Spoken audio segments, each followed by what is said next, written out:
So, hello Afnan, once again a very good morning to you. Welcome to our maths class, जिसमें हम लोग अपना chapter पढ़ रहे हैं ट्राइंगल्स। ठीक भाई, ट्राइंगल्स चैप्टर हम लोग अपना पढ़ रहे हैं और कल हम लोगों ने इसमें कुछ एग्जाम्पल्स देखे थे। ठीक, और एग्जाम्पल्स तुम्हें क्लियर हो चुके हैं और एक्सरसाइज शाम 11 बजे तक तुमने 2 क्वेश्चन करके भेजा है, 2 क्वेश्चन नहीं आ रहे हैं, तो उस 2 क्वेश्चन को आज हम लोग यहाँ पर देखेंगे। तो चलते हैं अपने NCERT पर और देखते हैं आज हमें क्या क्या चीज़ें यहाँ पर डिस्कस करनी हैं। तो इस तरीके से आज हमें क्या क्या कवर करना है,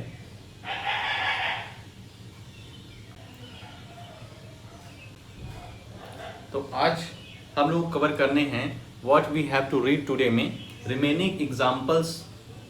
जो एग्जाम्पल्स बचे हुए हैं उनको डिस्कस करेंगे और दूसरा डाउट्स ऑफ यस्टरडे क्लास। कल के क्लास के तुम्हारे 2 क्वेश्चन डाउट में हैं, 2 क्वेश्चन तुम्हें नहीं आ रहे हैं एक्सरसाइज के, तो उसे यहाँ पे सॉल्व कराएंगे। भाई साहब फुल कंसंट्रेशन के साथ रहिए, बहुत दिन अब नहीं बाकी हाफ ईयरली में, थोड़ा सा अब सीरियस हो जाइए, सिंसियर हो जाइए, वरना दिक्कत बनेगी। चलते हैं एग्जाम्पल नंबर 7 की तरफ। एग्जाम्पल नंबर 7 बहुत ही इंपॉर्टेंट क्वेश्चन है, ये क्वेश्चन अक्सर एग्जाम्स में आया करते हैं। ठीक, तो बहुत ही ध्यान से एग्जाम्पल नंबर 7 को देखना है और हमें समझना है। इसमें क्या कह रहा है, इसमें एक कहानी है। A girl of height 90 centimeter is walking away from the base of lamp post at a speed of 1.2 meter per second. एक लड़की है जो कि 90 सेंटीमीटर की है, वो इस लैंप पोस्ट से दूर जा रही है। इस लैंप पोस्ट से दूर जा रही है, उसकी स्पीड कितनी है 1.2 मीटर पर सेकेंड। मतलब यहाँ से स्टार्ट करी और यहाँ पर 1.2 मीटर पर सेकेंड की स्पीड से ये लगातार आगे बढ़ती चली जा रही है। ठीक है, अभी तक क्या क्या इंफॉर्मेशन दिया गया कि गर्ल की जो हाइट है वो 90 सेंटीमीटर है और ये 1.2 मीटर पर सेकेंड से लैंप पोस्ट से दूर जा रही है। If the lamp is 3.6 metre above the ground, अब लैंप की यहाँ पर हाइट दे रहे हैं वो क्या है 3.6 मीटर। 3.6 मीटर इस लैंप की क्या है हाइट है। Find the length of her shadow after 4 second. कह रहे हैं कि हमें क्या निकालनी है, उसके शैडो की लेंथ। देखो ये है शैडो, ये D2E जो है ये है शैडो, तो इसको हम लोग x लेट कर लेते हैं, let the shadow be x। ठीक, अब देखो इस BD की भी लेंथ हम लोग निकाल सकते हैं। इस जो BD की लेंथ है ये हम लोग यहाँ से निकाल सकते हैं। ठीक है, BD की लेंथ मतलब कि कितना डिस्टेंस ये इस गर्ल ने ट्रेवल कर लिया है। इस गर्ल ने कितना डिस्टेंस ट्रेवल कर लिया है, तो कितनी स्पीड से चल रही है 1.2 मीटर पर सेकेंड की स्पीड से चल रही है और यहाँ पर पहुँचने में उसको 4 सेकेंड लग रहे हैं। मतलब 4 सेकेंड में वो कितना ट्रेवल कर लेगी, यही BD की क्या होगी लेंथ होगी। ठीक बात, तो जो जो इंफॉर्मेशन दिया गया है पहले हम लिख लेते हैं। हाइट ऑफ गर्ल की हाइट कितनी है 90 सेंटीमीटर, जिसको हम लोग मीटर में कन्वर्ट करेंगे तो आ जाएगा 0.9 मीटर। ठीक, फिर दूसरा दिया गया है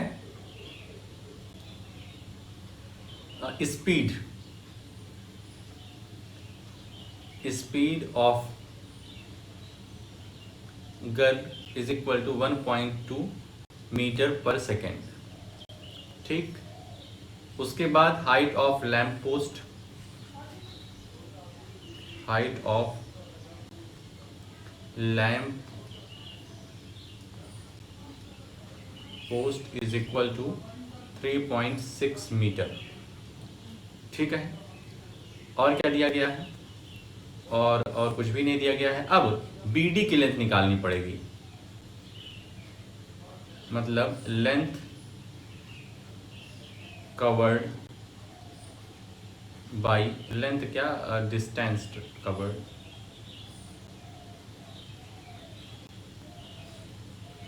डिस्टेंस कवर्ड बाई गर्ल मतलब कि BD, BD की लेंथ कितनी हो जाएगी हमारी 1.2 metre, 1.2 multiplied by 4।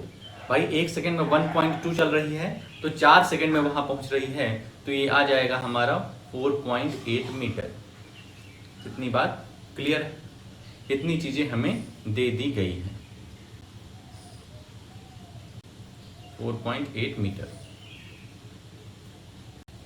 Late the length of shadow, length of shadow be x, और इसी x को हमें निकालना है कि x की क्या लेंथ होगी। ठीक, अब देखो यहां पर दो ट्राइंगल हमें देखने को मिल रहा है। In the triangle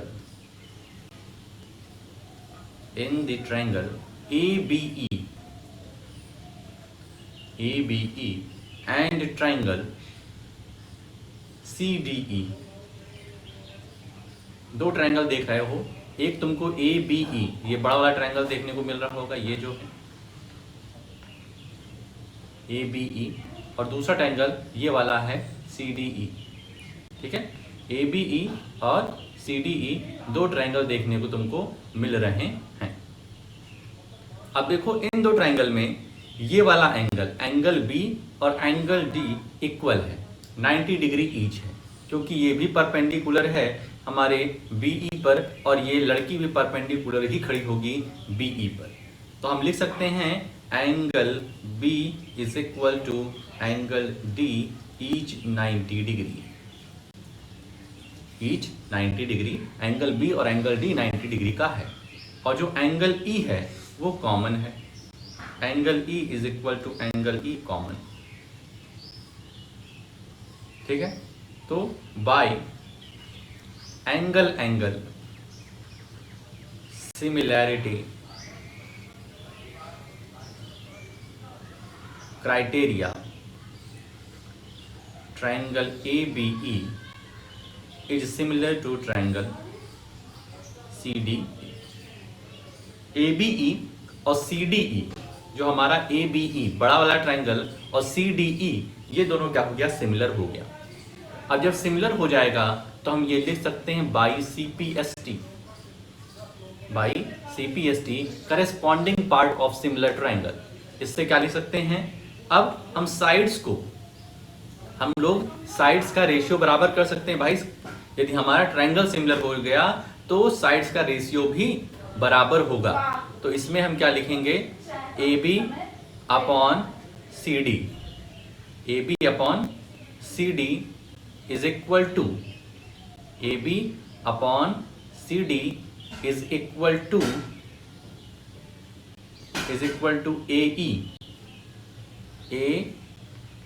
AE upon sorry AE नहीं, AB अपॉन CD, AB ये वाली लेंथ और ये वाली लेंथ, तो ये AB अपॉन CD हो गया। ठीक, और दूसरा क्या लिख सकते हैं, BE हमारे ABE का पार्ट है, BE अपॉन DE, इतना लिख सकते हैं।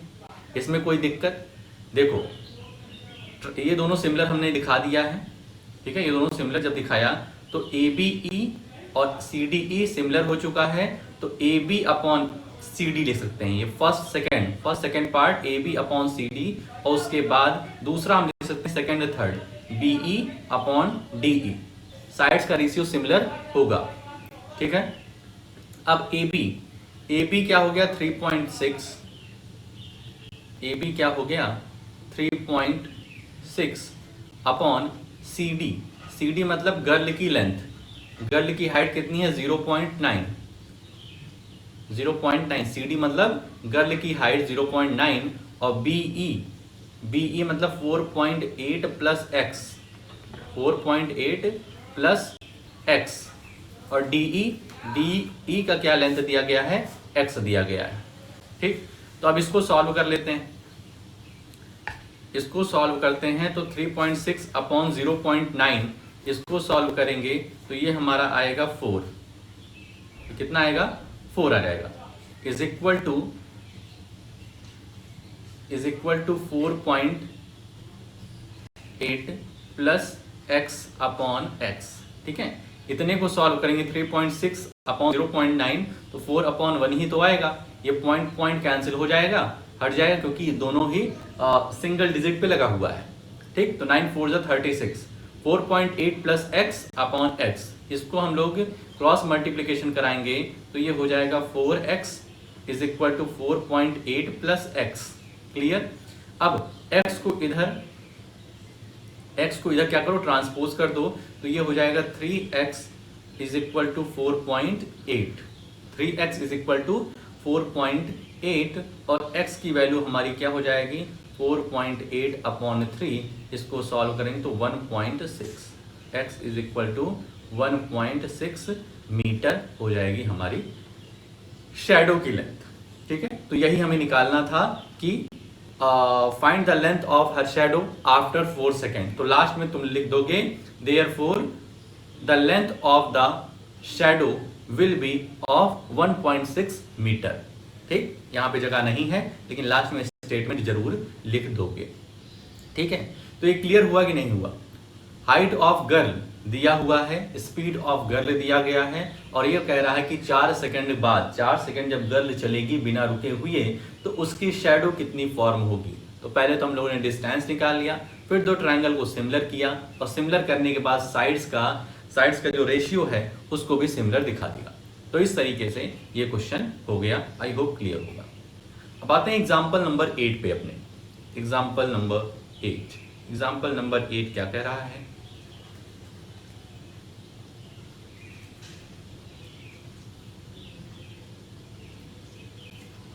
In figure 6.33, CM and RN are respectively the medians of triangle ABC and PQR. इस फिगर में CM और RN हमारे मीडियंस हैं ट्रायंगल ABC के और PQR के। ठीक है, मीडियंस का मतलब क्या होता है पहले ये समझ लो। मीडियन मतलब होता है कि जिस साइड पर ये मीडियन पड़ेगा उस साइड को 2 इक्वल हाफ में डिवाइड कर देगा।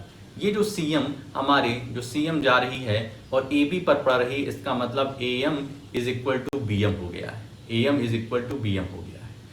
जो RN जा रहा है, RN जा रहा है, ये हमारी PQ लाइन को बाइसेक्ट कर दे रही है, 2 इक्वल पार्ट्स में डिवाइड कर दे रही है।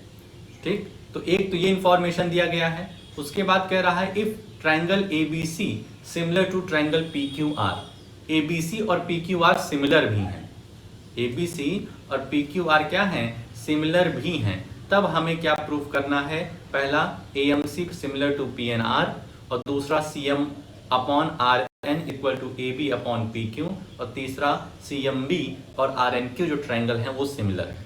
ठीक, तो शुरुआत करते हैं। सबसे पहले तो देखते हैं जो लिखा हुआ है उससे हम क्या इंफॉर्मेशन निकाल सकते हैं। Triangle ABC is similar to triangle PQR, ऐसा क्वेश्चन में दिया गया है कि ABC और PQR हमारे सिमिलर ट्रायंगल हैं। तो इससे जो इंफॉर्मेशन हम निकाल सकते हैं उसको लिखते हैं। ABC तो हम लिख सकते हैं बाई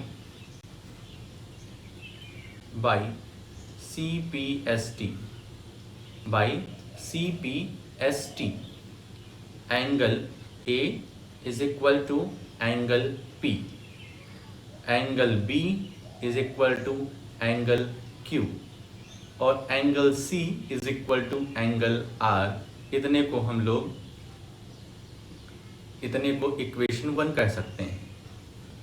ठीक है, इतने को इक्वेशन 1 मान। ठीक है, और क्या इंफॉर्मेशन निकल सकती है, साइड्स का रेशियो बराबर होता है AB upon PQ is equal to BC upon QR is equal to AC upon PR। ये भी होता है भाई, जब हमारे ट्रायंगल सिमिलर हैं तो इस तरीके की चीज़ें हम लोग निकाल सकते हैं। ठीक है, इस तरीके की चीज़ें हम लोग कह सकते हैं आराम से, कोई दिक्कत होगी नहीं इतने में। ठीक, अब इसके बाद और क्या हम कर सकते हैं। इतनी तो इन्फॉर्मेशन दी गई है, इंफॉर्मेशन से इतना हम लोगों ने लिख लिया। अब आ जाते हैं फर्स्ट क्वेश्चन पे। ठीक है, फर्स्ट पे हमें क्या करना है, पहला पार्ट जो है अपना, उसमें क्या करना है, ट्रायंगल AMC। तो लिखेंगे in triangle AMC and triangle PNR। AMC और PNR को देखते हैं और इसको सिमिलर दिखाना है। तो सिमिलर दिखाने के लिए हमको 4 क्राइटेरिया में से एक क्राइटेरिया भिड़ाना पड़ता है। AMC कौन से ट्रायंगल की बात हो रही है, तो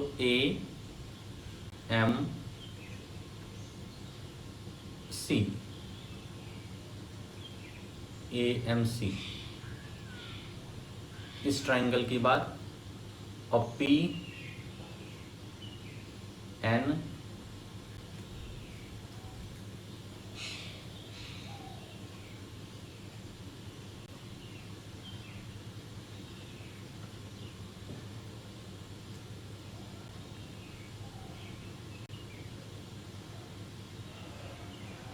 PNR की बात हो रही है वाले ट्रायंगल। ठीक, इतने की बात हो रही है हमारी। अब इसी में हम लोगों को कुछ आइटम भिड़ाने पड़ेंगे, तभी बात हमारी बनेगी। तो अब देखो कैसे भिड़ेगा AMC PNR। देखो एक तो अपने एंगल इक्वल दिए गए हैं। Angle A is equal to angle P, angle A is equal to angle P given है। ठीक है, angle A is equal to angle P, ये वाला गिवन है भाई। ठीक है, गिवन है, या लिख सकते हो फ्रॉम इक्वेशन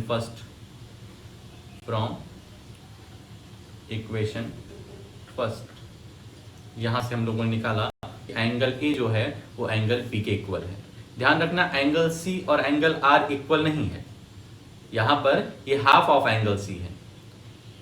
ठीक है, तो ये वाला हम लोग यूज नहीं कर सकते हैं, ये complete angle C is equal to complete angle R है। तो angle A is equal to angle P है। अब दूसरा काम क्या कर सकते हैं, देखो AB upon PQ, AB upon PQ is equal to AC upon PR दिया हुआ है। AC अपॉन PR दिया हुआ है यहाँ इक्वेशन 2 में, फ्रॉम इक्वेशन 2। AB को हम क्या लिख सकते हैं, AB को हम क्या लिख सकते हैं, इसमें देखो AB A to B, ये देखो यार इक्वेशन कहाँ से आई, तो यहाँ से AB upon PQ is equal to AC upon PR से, फ्रॉम इक्वेशन 2। अब यहाँ से AB को हम क्या लिख सकते हैं, अब बात इस ट्रायंगल की हो रही है, इस AMC को, तो AB को हम लिख सकते हैं 2AM। AB को 2 टाइम्स AM लिख सकते हैं, क्योंकि जो हमारी CM मीडियन है ये हमारे AB को बाइसेक्ट कर रही है, तो 2AM। और PQ क्या लिख सकते हैं, PQ को क्या लिख सकते हैं, 2 टाइम्स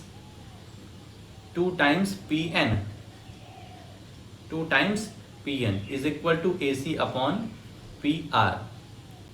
ठीक है, इतनी बात क्लियर। अब इधर 2 और 2 कैंसिल हो जाएगा, AM upon PN is equal to AC upon PR।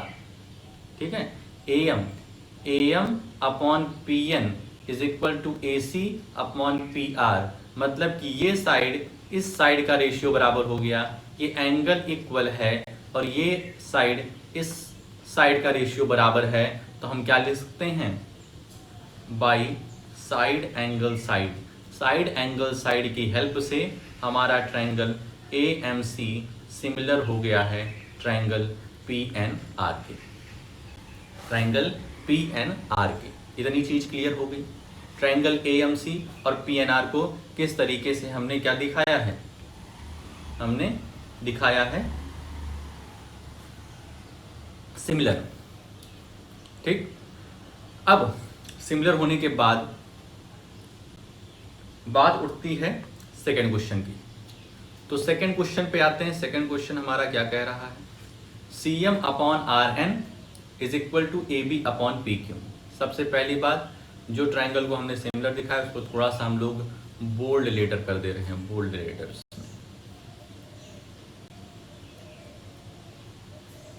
ठीक,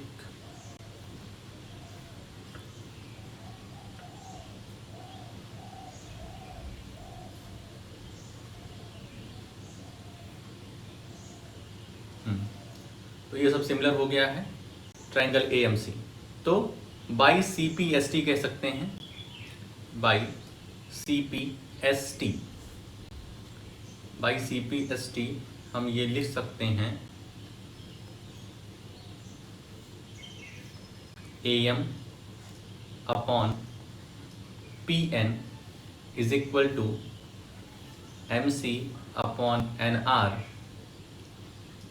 या M C upon N R की जगह हम C M upon R N, कोई दिक्कत है नहीं। A M upon P N लिख दिया, सी एम सेकेंड और third, C M upon R N is equal to A C upon P R. इतना by C P S T हो जाएगा। अब देखो इसमें हमारा C M upon R N को लिया गया है, ये C M upon R N, तो यहाँ पे हम लिख सकते हैं therefore C M upon R N is equal to A C upon P R. इधर आप लिख सकते हैं भाई ये तीनों आपस में इक्वल हैं, तो हम ये लिख सकते हैं C M upon R N is equal to A C upon P R, कोई दिक्कत। अब पिछले वाले स्लाइड में जाएंगे तो A C upon P R जो है, A C upon P R जो है इक्वेशन 2 में, वो B C upon Q R के इक्वल है, और ये इक्वल है A B upon P Q के। A C upon P R equal किसके, ए बी अपॉन पी क्यू के। मतलब जहां पर A C upon P R लिखा है वहां हम लोग A B upon P Q लिख सकते हैं। From equation 2 A C upon P R is equal to A B upon P Q. Therefore C M upon R N is equal to A B upon P Q. तो हम क्या लिख सकते हैं कि C M upon R N A B upon P Q के equal होगा। ठीक, क्लियर हो गया। अब देखो थर्ड में क्या करना है, थर्ड तुम्हारा होमवर्क रहेगा, किस तरीके से करना है तुम जानो। ए एम सी ये वाला ट्राइंगल के इक्वल दिखा दिया। उसी मेथड से तुमको सी एम बी ये वाला ट्राइंगल सिमिलर दिखाना है आर एन क्यू के, ये वाले ट्राइंगल सेम मेथड यूज होगा। ठीक है, आते हैं अगले क्वेश्चन पे। अभी एक्सरसाइज का क्वेश्चन है जो तुम्हें नहीं आया, क्वेश्चन नंबर 3। तो चलते हैं इसको देखते हैं। Diagonals AC and BD of a trapezium ABCD। अब यहां पर हमारा ट्रेपीजियम दिया गया है, तो ट्रेपीजियम कुछ इस तरीके का दिखता है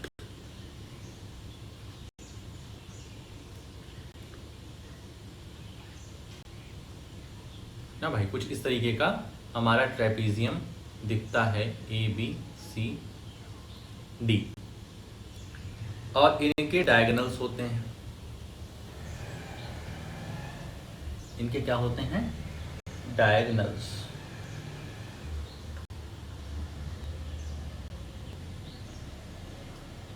और डायगोनल्स एक दूसरे को इंटरसेक्ट कर रहे हैं ऊपर। ठीक, diagonals AC and BD of a trapezium ABCD with AB parallel to DC intersect each other at the point O। Point O पर एक दूसरे को इंटरसेक्ट कर रहे हैं using a similarity criterion for two triangles so that OA is equal to OA upon OC is equal to OB upon OD। तो देखो अब क्वेश्चन को उठाएंगे कैसे, क्वेश्चन को सॉल्व कैसे करेंगे, ये बहुत ध्यान रखना होता है। कौन से दो ट्राइंगल हम लोग कंसीडर करेंगे। तो देखो भाई, सबसे पहली बात हमें इंफॉर्मेशन दी गई है AB पैरेलल टू DC। तो हमें कोई दो ट्राइंगल ऐसे लेना है जिसमें AB और DC इंक्लूड हो। हमें दो ट्राइंगल ऐसे सिमिलर दिखाने होंगे जिसमें ए बी और डी सी इंक्लूड हो। और दूसरी बात, उसमें क्या क्या हो, ओ ए हो, उसमें क्या हो, ओ ए हो ये वाली साइड, ओ सी हो ये वाली साइड, ओ बी हो ये वाली साइड, और ओ डी हो ये वाली साइड। अब तुमको क्लियर हो गया कि कौन से ट्रायंगल हम लोग यहाँ पे लेने वाले हैं। देखो, एक ये वाला ट्रायंगल ओ ए बी, एक ये ट्रायंगल लेंगे और एक ट्रायंगल लेंगे ओ सी डी, क्योंकि ये जितनी भी इंफॉर्मेशन दी गई है और जो हमें शो करना है वो इन्हीं दो ट्रायंगल में हमको दिख रहा है। ठीक, तो लेते हैं in triangle O A B and triangle O C D. Triangle O A B और ओ सी डी को हमने कंसीडर में लिया। ठीक है, अब ध्यान रखते हैं कि इसमें इसको कैसे हम लोग क्या दिखाना है, सिमिलर दिखाएंगे। तो देखो, एक चीज जानते होगे तुम, बहुत दिनों से पढ़ते आए हो, क्लास 9 क्लास 8 में भी तुमको हमने पढ़ाया है। वो क्या है, बड़ी दिक्कत हो गई यार मिटाने में।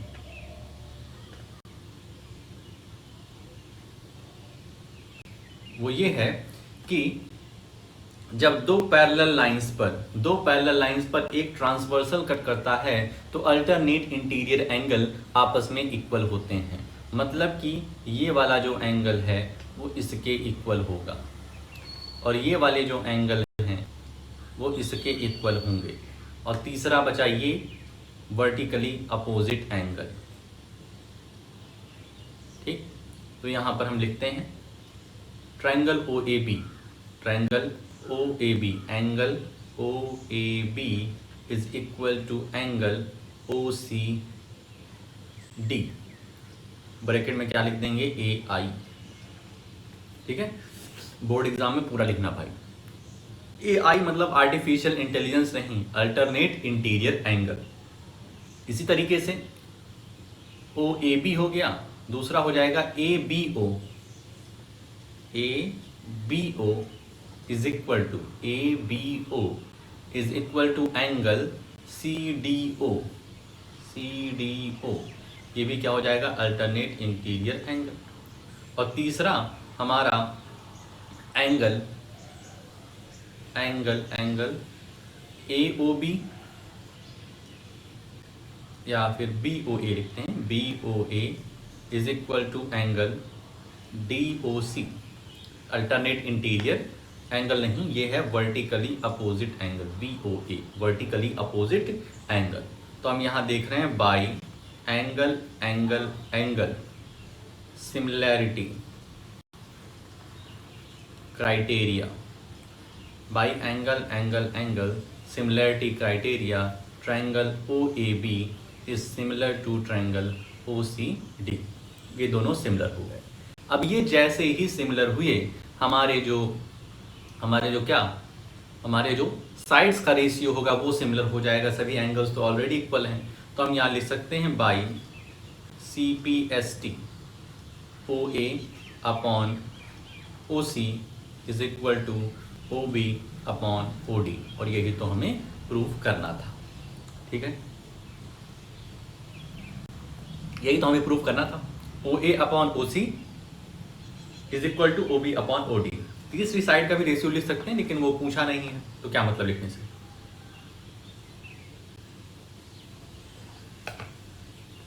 तो क्लियर हुआ कि क्वेश्चन में किस तरीके से कौन सा ट्रायंगल हम लोग उठाएंगे, कौन सा ट्रायंगल कंसीडर करेंगे। तो वो हम लोग अपने क्वेश्चन को अच्छे से पढ़ करके बता सकते हैं। अब आते हैं क्वेश्चन नंबर 4। इसमें भी दिक्कत बन रही थी, इसको भी करते हैं solve. In figure 6.36 Q R upon Q S is equal to Q T upon P R and angle 1 is equal to angle 2। मतलब क्या क्या दिया है, ये जो एंगल 1 है इस एंगल 2 के इक्वल है, और क्यू आर इस बड़ी साइड अपॉन क्यू एस इसकी छोटी साइड, और उसके बाद क्यू टी ये पूरा, और पी आर ये आपस में क्या है, इनका रेशियो इक्वल है। तो हम लोग को ट्राइंगल पी क्यू एस, छोटा वाला ट्राइंगल पी क्यू एस, इसको टी क्यू आर से सिमिलर दिखाना है, टी क्यू आर से सिमिलर दिखाना है। ये है अपना टास्क। तो कैसे दिखाएंगे? सबसे पहले ट्राइंगल कंसीडर करो, in triangle P Q are, P Q R triangle consider करो। इसमें कुछ हम लोग आइसोसेलेस ट्राइंगल का देख रहे हैं। वो क्या है? Angle 1 is equal to angle 2। P Q R जब देखोगे तो तुम ये वाला ट्राइंगल देखो, पी से क्यू पहुंचो, क्यू क्यू क्यू, और उसके बाद आर आर आर आर पे पहुंचो, और ये इसको यहाँ से जोड़ दो। इस पी क्यू आर ट्राइंगल को जब तुम देख रहे हो तो angle 1 Q is equal to angle R, ये दोनों आपस में इक्वल है। और किसी भी ट्राइंगल के दो एंगल्स आपस में इक्वल हैं, इसका मतलब वो आइसोसेलेस ट्राइंगल है। और आइसोसेलेस ट्राइंगल प्रॉपर्टी कहती है कि जो अपोजिट साइड्स होते हैं, जो इस एंगल के अपोजिट साइड होगा वो भी आपस में इक्वल होगा। तो हम ये कह सकते हैं P Q is equal to P R, P Q is equal to P R. इसको इक्वेशन 1 कह दो और इसको इक्वेशन 2 कह दो, कोई दिक्कत तो है नहीं। ठीक है, इतनी बात हो गई हमारी, इतनी बात हो गई हमारी। अब इसके बाद और क्या करते हैं? इन्फॉर्मेशन तो इतनी ही दी गई है। अब चलते हैं, सिमिलर दिखाने की कोशिश करते हैं अपने ट्राइंगल। तो कौन सा ट्राइंगल है? पी क्यू एस और टी क्यू आर। तो इसमें हम सबसे पहले बड़ा वाला ट्राइंगल, चाहे टी क्यू आर को पहले लिखें चाहे बाद में लिखें, हम पहले बड़ा वाला ट्राइंगल लेते हैं, T Q R. In triangle T Q R and triangle P Q S, T Q R और पी क्यू एस को कंसीडर करते हैं, टी क्यू आर और पी क्यू एस को कंसीडर करते हैं। तो T Q upon P Q लिख सकते हैं, T Q upon P Q is equal to Q R upon Q S, Q R upon Q S. ठीक, टी क्यू, थोड़ा सा क्वेश्चन टफ है भाई साहब, कॉम्प्लेक्सिटी है तो थोड़ा सा अच्छे से करना पड़ेगा हमको। टी क्यू, ये वाली line T Q upon P Q, ये छोटा वाला, is equal to Q R, is equal to Q R upon Q S. ठीक, अच्छा एक चीज़ ये भी तो गिवन है हमको, इसका इस्तेमाल हम लोग कहीं नहीं कर रहे हैं। Q R upon Q S is equal to Q T upon P R, Q T upon P R, इसका इस्तेमाल करें यदि हम लोग तो ये वाला इक्वेशन तो सही है हमारा, ये वाला इक्वेशन तो दिया हुआ है, Q T upon P R, Q T upon P are. एक मिनट ऐसा करते हैं, ट्राइंगल को कंसीडर बाद में करते हैं, सबसे पहले इसी को उठाते हैं। ये जो गिवन है, गिवन क्या है? गिवन है हमको Q R upon Q S is equal to Q T upon P R. ठीक है, ये गिवन है ना, इतनी बात क्लियर हुई। ट्राइंगल पी क्यू आर में एंगल 1 एंगल 2 इक्वल है, इस वजह से पी क्यू और पी आर इक्वल हो जाएगा। अब देखो Q R upon Q S is equal to Q T upon P R, इतना चीज़ दिया है। इसको हम लिख सकते हैं Q R upon Q S is equal to Q T upon P R की जगह हम लोग पी क्यू लिख सकते हैं कि नहीं लिख सकते हैं? लिख सकते हैं भाई साहब, भाई इक्वेशन 2 में यही तो किया है। अब पी आर की जगह हम पी क्यू लिख सकते हैं, पी आर की जगह हम लोग पी क्यू भी लिख सकते हैं फ्रॉम इक्वेशन 2, फ्रॉम इक्वेशन 2। अब हमारा ये दो ट्राइंगल सिमिलर हो जाएगा बहुत ही आसान तरीके से। देखो, in triangle P Q S and triangle T Q are, तो देखो क्यू आर, इसको एज इट इज उतार लें, ये तो हमको मिल गया है। क्यू आर अपॉन, गलती करें पहले टी क्यू आर लिखना पड़ेगा, T Q R and triangle P Q S, ये दो ट्राइंगल, तो Q R upon Q S is equal to Q T upon P Q. ठीक है, ये चीजें हम लोग यहाँ पर निकाल लिए। और दूसरा, इसमें देख रहे हो बार बार एंगल क्यू आ रहा है, क्या बार बार एंगल क्यू आ रहा है, दोनों में एंगल क्यू है, दोनों में एंगल क्यू है, तो इसका मतलब क्यू क्या है, कॉमन है। Angle Q is equal to angle Q common ना भाई।